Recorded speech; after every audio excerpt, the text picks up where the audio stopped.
the people that are in charge of the country a lot of the time only look after the buddies, all the rich people, whereas like people up north and people with lower incomes and that just kind of get forgotten about. There are parts of this country that feel a world away from Westminster, like the Northeast, separated from the people in power, not just by hundreds of miles, but more than that, by a divide in opportunity and prosperity. Tomorrow marks a milestone for young voters here affected by those issues, people like Joe, an apprentice technician voting for the first time. I feel like in general, like kind of apprenticeships are kind of forgotten about. It's like a thing you can do instead of university if you don't fancy it. It's never really considered as like an equal, when really there's like a lot of things which are better in an apprenticeship, in my opinion. It definitely feels like there's less of a push for people to go into apprenticeships. And again, yeah, I think politicians do kind of like neglect it.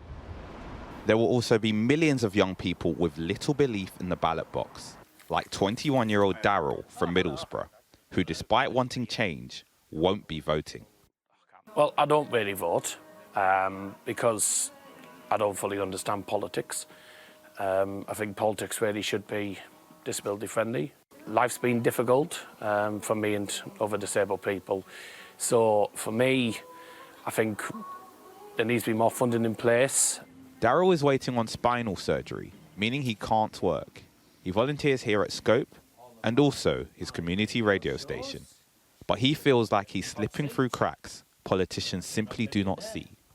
It's difficult. You dream of doing things, but in reality, you have to accept that sometimes it might not work out for you, which is difficult for me because, you know, I've been wanting to get a proper radio job, and because of the lack of jobs going around, it's pretty much impossible. Someone who will be voting is Lauren. She's a 22-year-old trainee teacher. Like voters young and old, her concerns are a blend of issues she sees every day. My two main issues are definitely health and education. I think sorting out the NHS because I think it's really struggling at the minute, and I think everyone's kind of seeing that now. And education as well, same with the education system. I feel like that needs reformed in quite a lot of sense, really. Tomorrow isn't just a vital moment for this country. It's a chance for millions of young people to use their voice if they choose. In parts of Britain with complex concerns, what they have to say should matter. Shingi Mararike, Sky News.